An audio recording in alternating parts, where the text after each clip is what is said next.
It was a cold morning in Winterfell when the royal procession arrived. The banners of House Baratheon flapped in the northern wind, and Robert Baratheon, fatter now, slower, but still loud and full of wine, came riding in like he owned the world.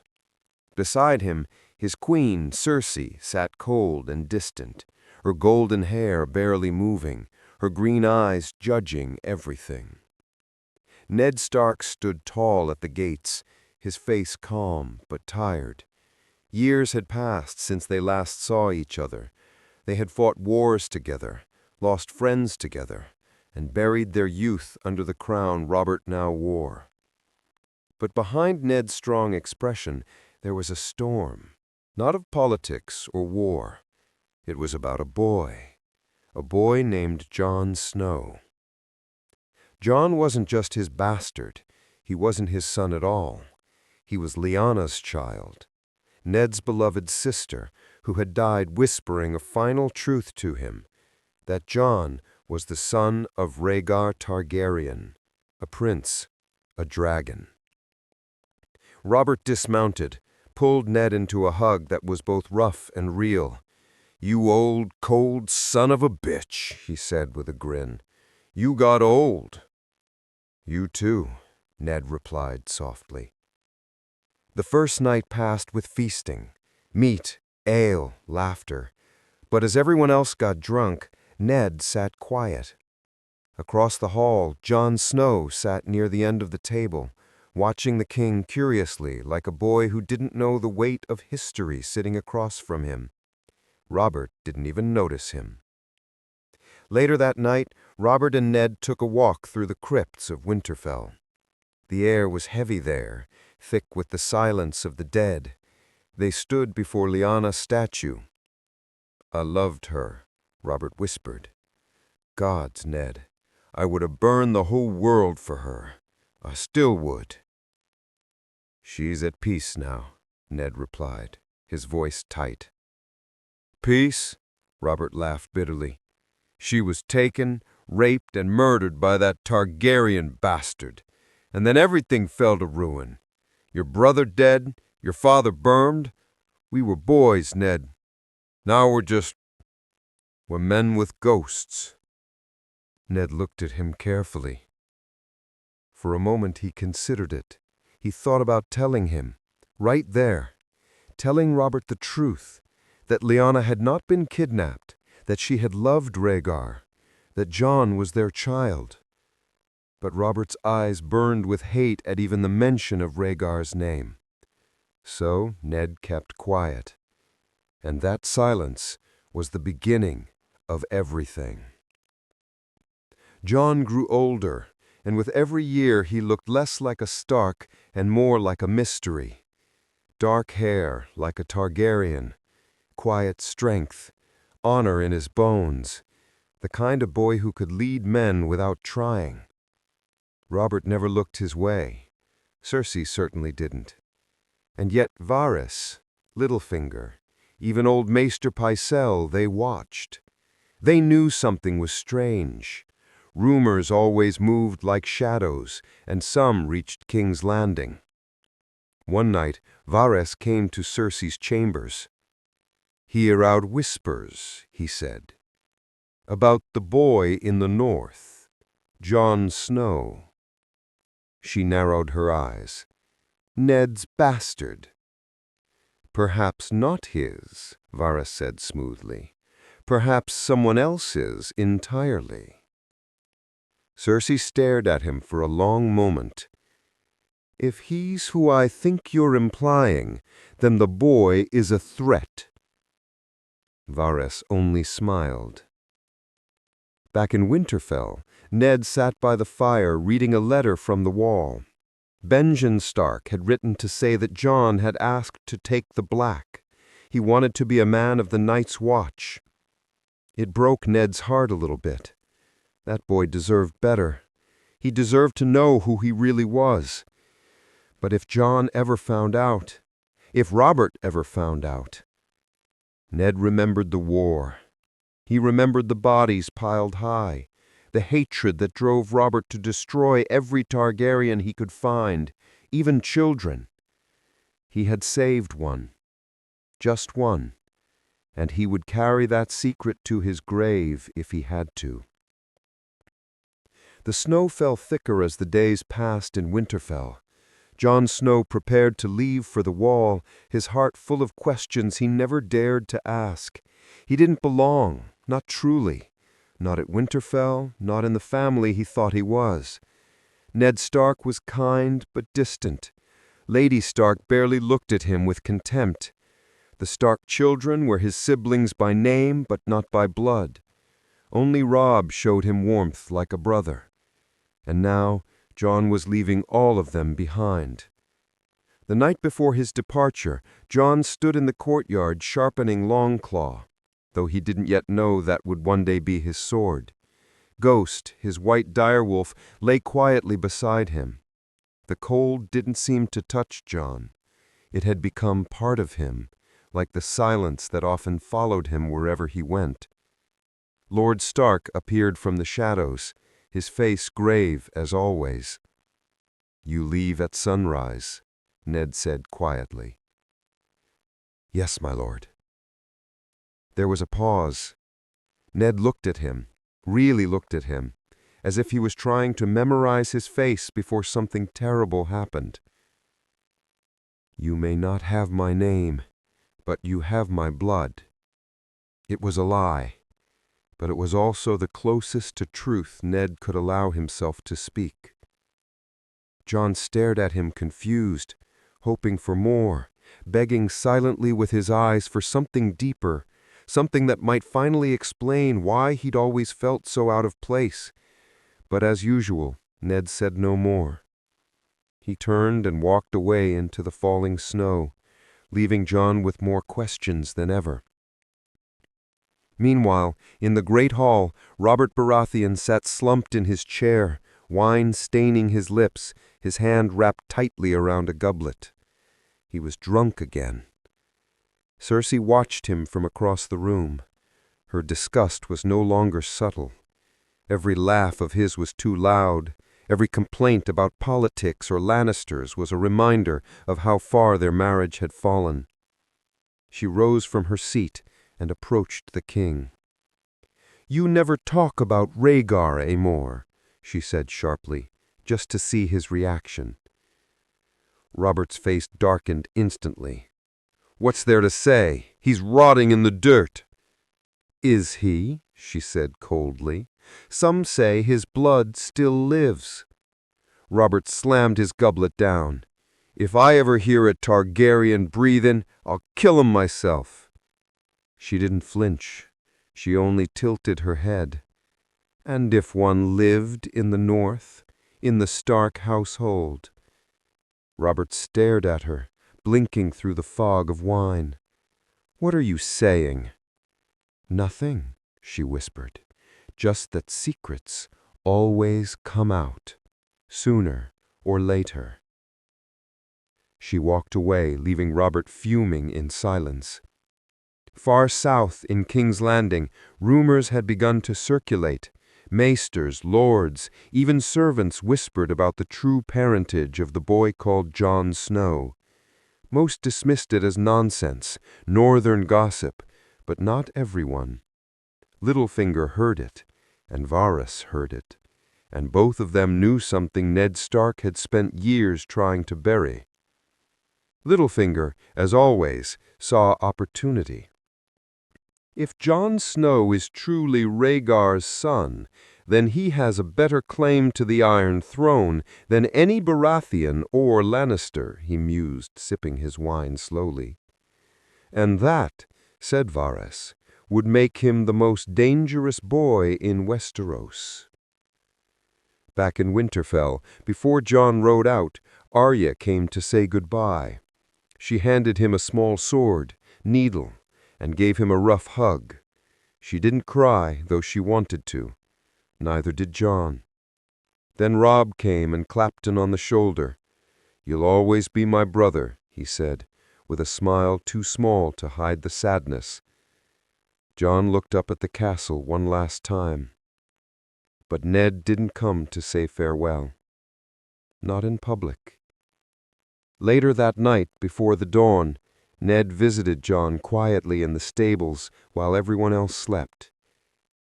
"When we meet again," he said softly, "I promise you, I'll tell you the truth about your mother." Jon froze, hope flickering in his eyes. "You will?" Ned nodded. "I swear it." But they would never meet again. Ned Stark would ride south with Robert Baratheon soon after, to King's Landing, to secrets and swords and shadows that would not wait for promises. The truth about Jon Snow would travel with Ned like a ghost, and it would die with him. King's Landing smelled of heat and secrets. As Ned Stark arrived with Robert's royal procession, the capital city seemed to swallow him whole. The streets were packed with people pretending to cheer the king, but most just stared, hollow-eyed and hungry. The Red Keep towered above them all, its walls full of whispers, and every corridor felt like it had ears.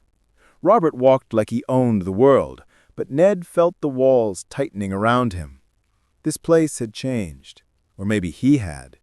Cersei greeted them coldly at the gates, flanked by Jaime Lannister, who smirked at Ned with a warrior's arrogance and a Lannister's smugness.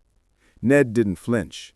He was here to serve the king, not play games. But deep in his heart, he knew this trip would not end well.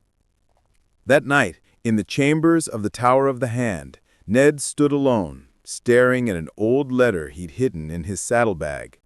It was from Jon Arryn, the man who had once been like a second father to both him and Robert. Jon had died suddenly, and his last words, passed through whispers and letters, had been simple but chilling. "The seed is strong." Ned had not fully understood what it meant until he saw Robert's children up close. Joffrey, Myrcella, Tommen. None of them looked like him. None bore the Baratheon black hair or strong jaw. They were all golden, like lions, like Lannisters. Ned's breath had caught when he first noticed it. The same seed that passed through generations of Baratheons had skipped all three of Robert's supposed children? No, it wasn't possible, unless they weren't his. As Ned began to pull on this new thread, the old secret weighed even heavier. Jon Snow. He thought of the boy constantly now. The promise he had made to Lyanna still haunted his every move. He could still see her face, pale and covered in sweat, dying in a bed of blood, begging him, "Promise me." She had died afraid, not of dying, but of what Robert would do to her child. Because she knew Robert. She knew his rage, his hatred for Rhaegar, his blind thirst for revenge. If Robert ever knew the truth, Jon Snow would be dead before he could take another breath. And Ned might live long enough to see it happen. One morning, Ned decided to test the king's heart, just to see if anything had changed. They were alone in the gardens.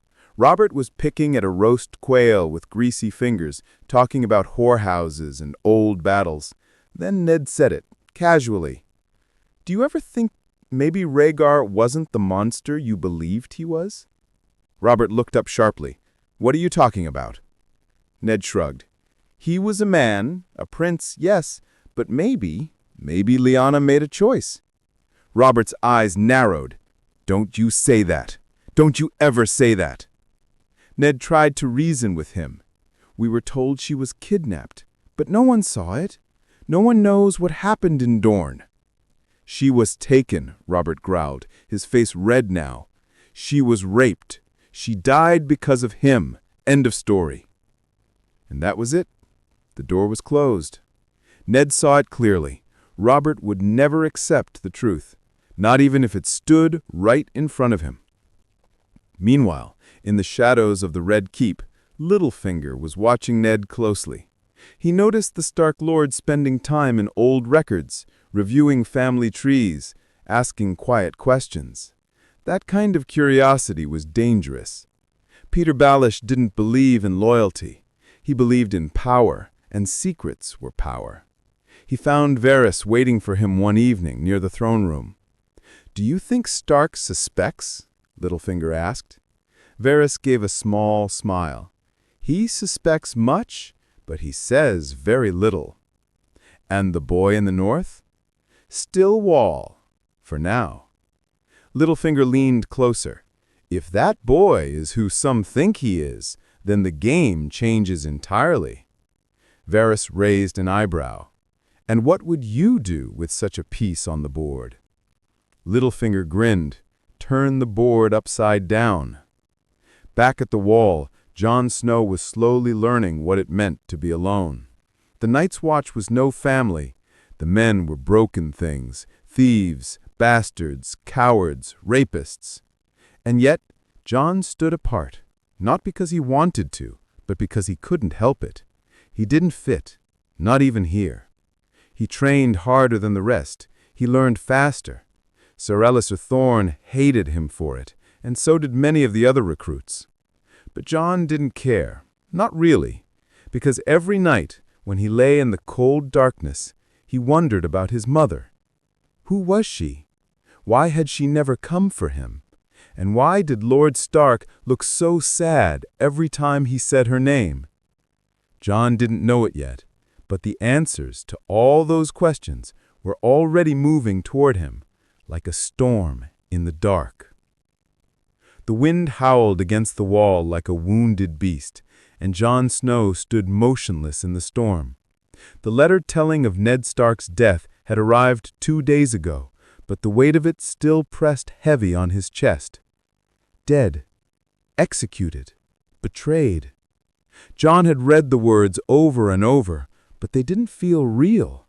His Lord Father, the man who had raised him, guided him, protected him, was gone. And he hadn't been there. He hadn't even said goodbye. All he could think about now was the last thing Lord Stark had told him. "When we meet again, I'll tell you about your mother." Now they would never meet again, and the truth would remain buried with Ned's head. In Castle Black, the brothers of the Night's Watch moved on quickly. Men up here didn't have time for grief. There were wildlings to watch, storms to survive, and the rising fear of what lay beyond the wall. But Jon couldn't focus. He was angry, furious. Every breath he took was filled with rage, not just at the Lannisters, but at the silence, the secrets, the fact that no one had ever told him who he really was. What was so terrible about his mother that it had to be hidden until death? Samwell Tarly, Jon's only real friend at the Wall, tried to comfort him. "Maybe your father had a reason," Sam said gently. Jon looked away. "He wasn't my father. He lied to me." Sam hesitated. Maybe it was the kind of lie that protects." Jon clenched his fists.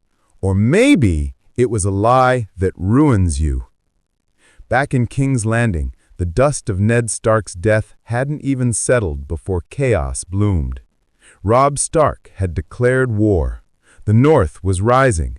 And in the Red Keep, Varys sat in his hidden chambers, staring at old scrolls. One of them held a name that had almost been forgotten. Jon. He had begun piecing it together from whispers, from records that didn't match, from secrets kept too tightly by men too noble for their own good. He spoke to himself in a whisper, as if the walls might hear. If Jon is Rhaegar's son, then he's the rightful heir. Cersei had her own problems. Tyrion had returned from the Vale, and though he hated his wit and his smirk, he knew he was sharp, too sharp. He asked her casually one day at breakfast while cutting into a blood orange, "Do you think Jon Snow will come south someday?" She froze. "Why would he?" Tyrion shrugged. "Bastards are funny things. Sometimes they're born from lust, sometimes from love, and sometimes from secrets." Cersei narrowed his eyes. "You think he knows something?" Tyrion smiled. I think he doesn't, but others might. Far away in Dragonstone, Stannis Baratheon had received a raven too, one from Maester Pylos, who had quietly been corresponding with old records from the Tower of the Hand before Ned died. The scroll contained an old truth, a dangerous one. He read it once, then twice. Rhaegar Targaryen, Lyanna Stark, a secret marriage, a child born in Dorne.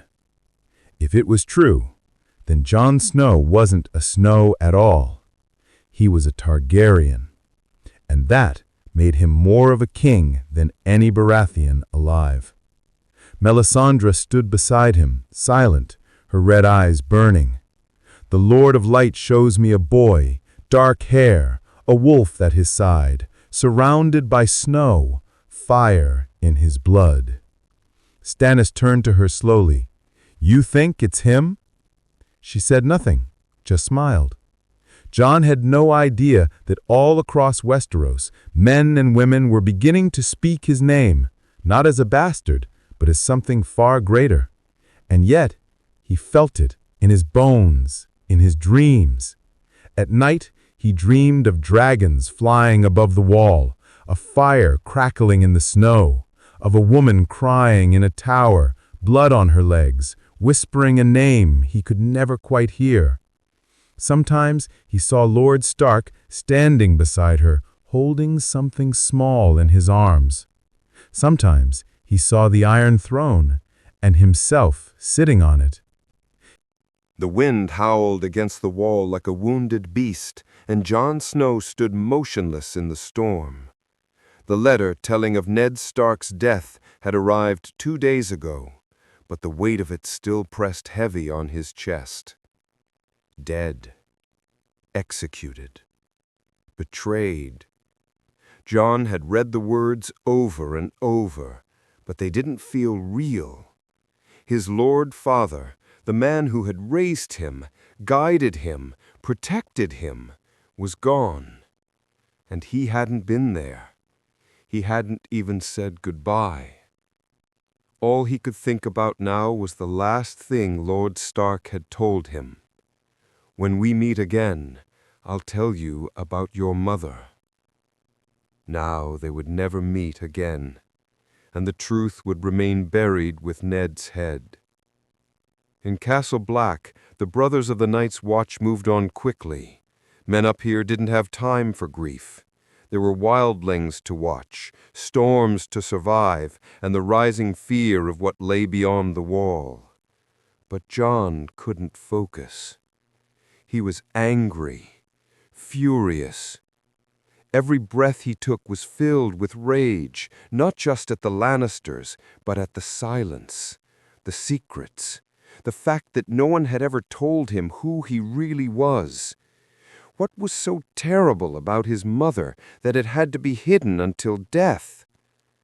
Samwell Tarly, Jon's only real friend at the wall, tried to comfort him. Maybe your father had a reason, Sam said gently. Jon looked away. He wasn't my father. He lied to me. Sam hesitated. Maybe it was the kind of lie that protects. Jon clenched his fists. Or maybe it was a lie that ruins you. Back in King's Landing, the dust of Ned Stark's death hadn't even settled before chaos bloomed. Robb Stark had declared war. The North was rising. And in the Red Keep, Varys sat in his hidden chambers, staring at old scrolls. One of them held a name that had almost been forgotten. Jon. He had begun piecing it together from whispers, from records that didn't match, from secrets kept too tightly by men too noble for their own good. He spoke to himself in a whisper, as if the walls might hear him. If Jon is Rhaegar's son, then he's the rightful heir. Cersei, meanwhile, had her own problems. Tyrion had returned from the Vale, and though she hated his wit and his smirk, she knew he was sharp, too sharp.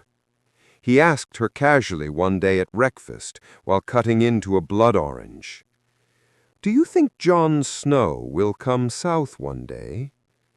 She froze. "Why would he?" Tyrion shrugged. "Bastards are funny things. Sometimes they're born from lust, sometimes from love, and sometimes from secrets." Cersei narrowed her eyes.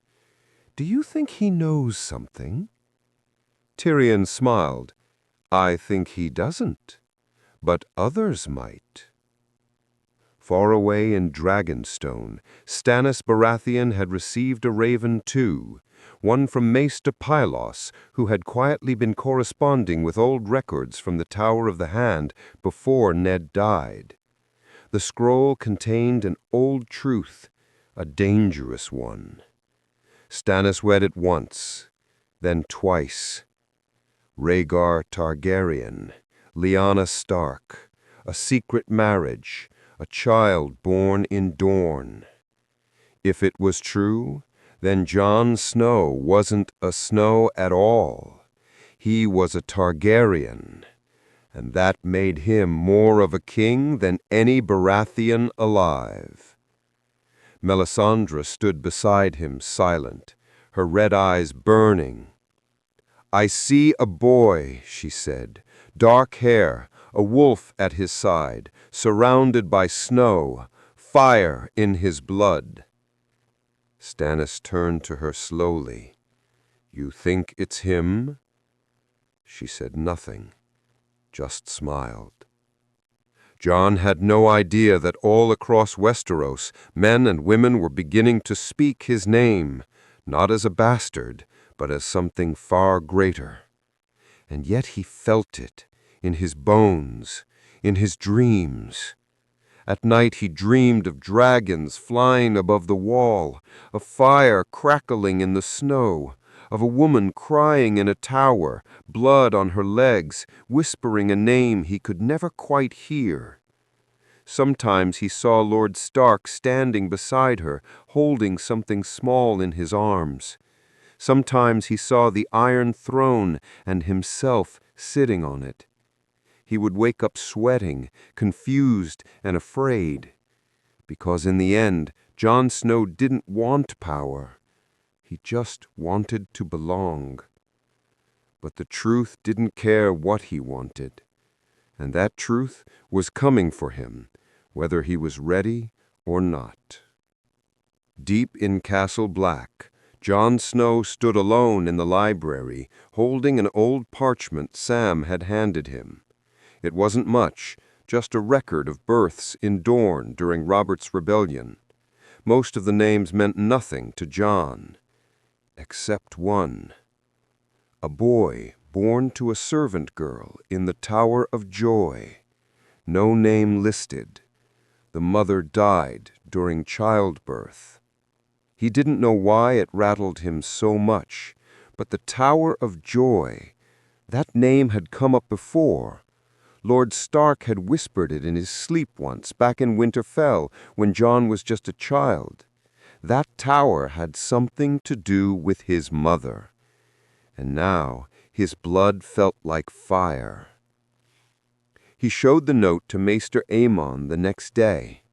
The old man read it slowly, his blind eyes as still as stone. Then, for the first time since Jon had known him, Maester Aemon looked shaken. "Where did you get this?" Sam found it. He thinks it might be about me."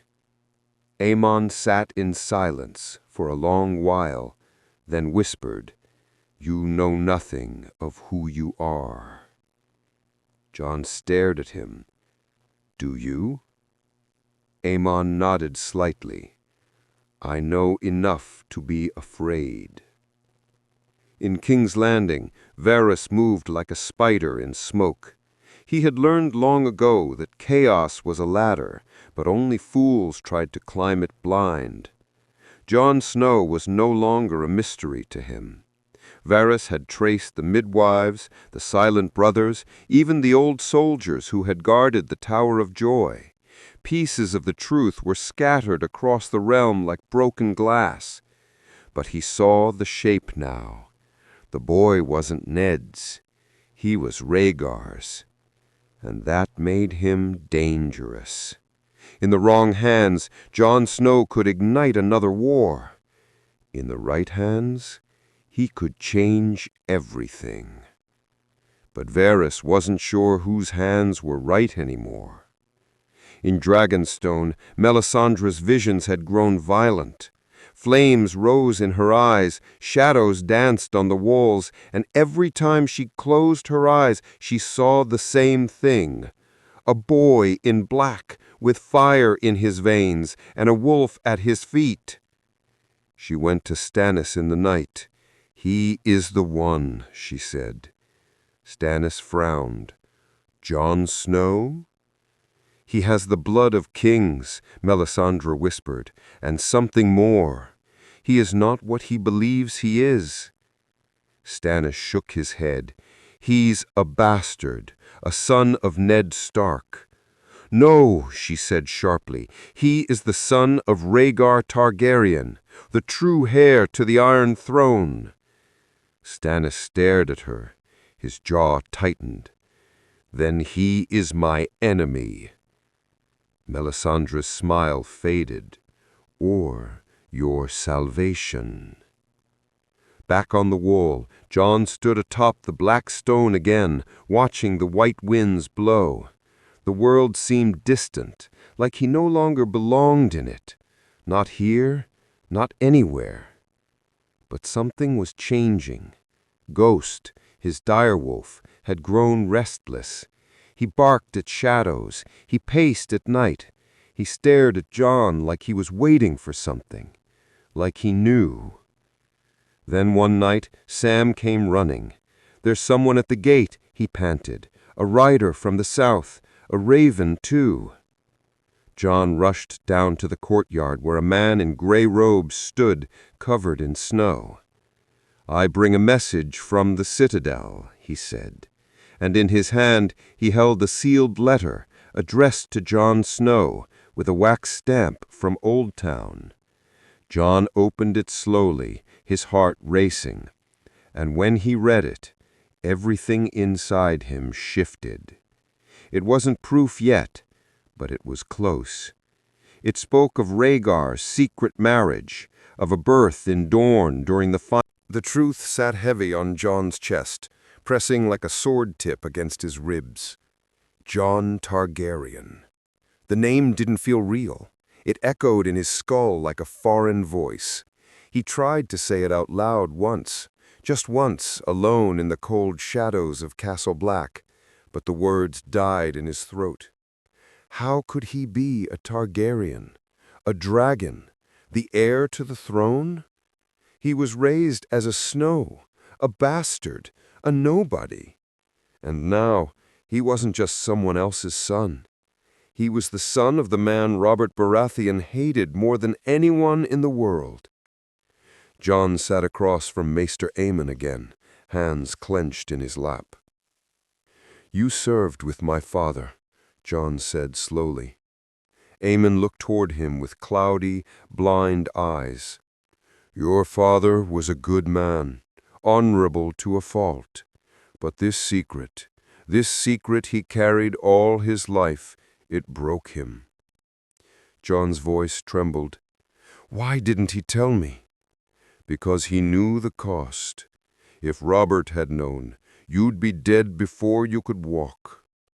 Jon looked down. "That's why I was raised a bastard, to protect me." Aemon nodded. "It was the only way. But now that truth has found you, what will you do with it?" Jon didn't answer. He didn't know yet. Far away in the south, news of Jon's bloodline was beginning to slip through the cracks in the realm. Varys had passed the information along in a sealed raven to Dorne, to House Martell, Rhaegar's in-laws.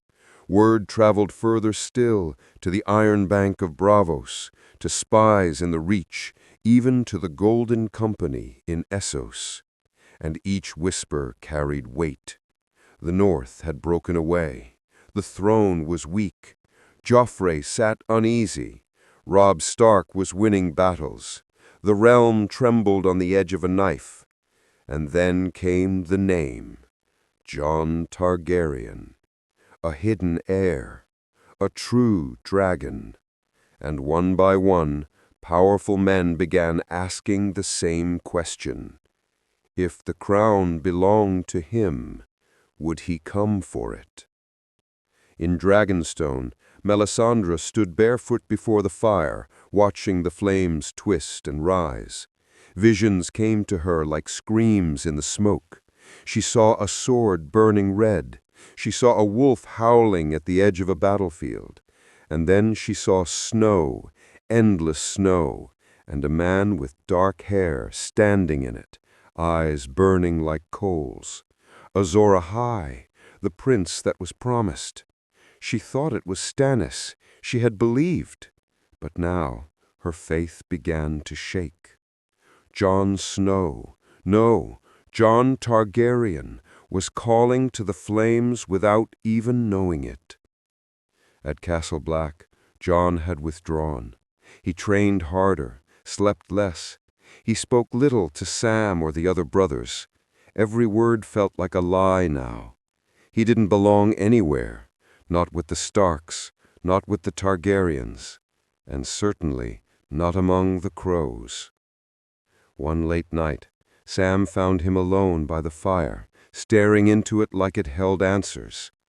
"You can't keep this to yourself forever," Sam said carefully. "I don't want a throne," Jon said quietly. "I don't want anything."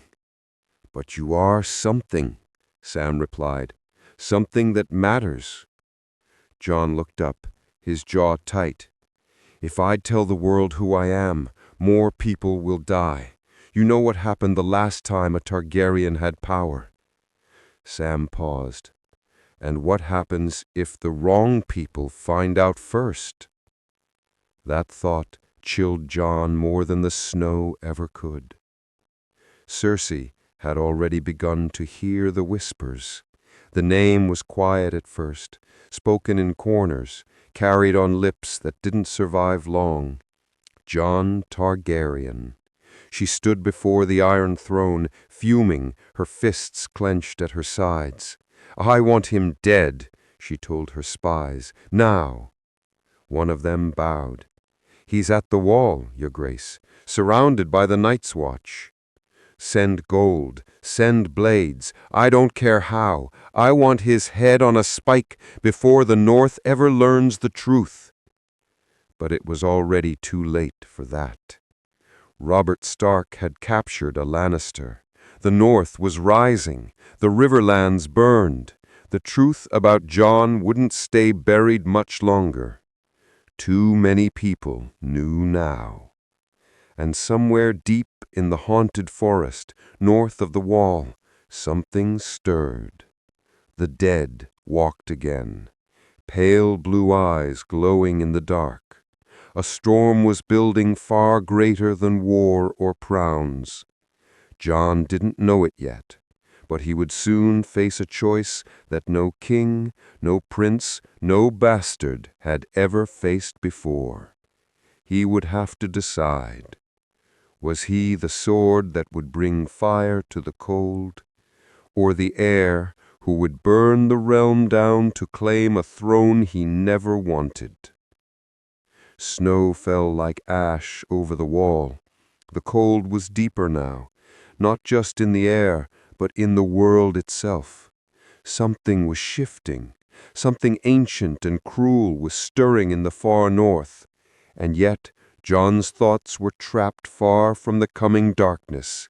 They were down south, with a throne that wasn't his, and a name that was his. Jon Targaryen. He had begun to say it in his mind more often now, trying to believe it, trying to understand it.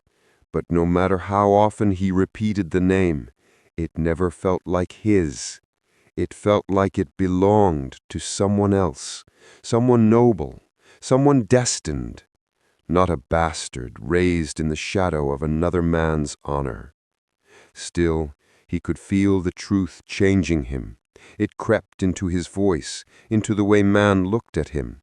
He carried himself differently now, though he didn't mean to. Even Sir Jorah Mormont noticed. "You've got a weight behind your eyes these days, like a man who's been told the world ain't what he thought it was." Jon didn't deny it. "Maybe I've seen too much of it now." "Or maybe," Sir Jorah said, "you're finally seeing your place in it." That same week, a raven arrived from the south. Not just any raven, one marked with the seal of House Stark. It was Robb. He had written from the battlefield with fire in his words. He had declared himself king in the north. He had named their father a martyr, not a traitor. And more than that, he had asked Jon to come home. "The north needs its wolves, not its crows," the letter said. Jon stared at the letter for hours. He had longed for that invitation his entire life, to be called a brother again, to fight beside Robb, to be part of something he believed in. But he wasn't just a Snow anymore. He wasn't just a Stark. He was something else now, something more dangerous.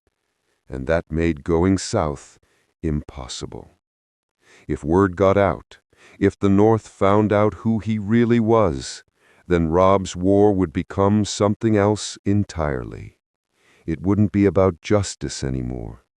It would be about succession. It would be about Jon.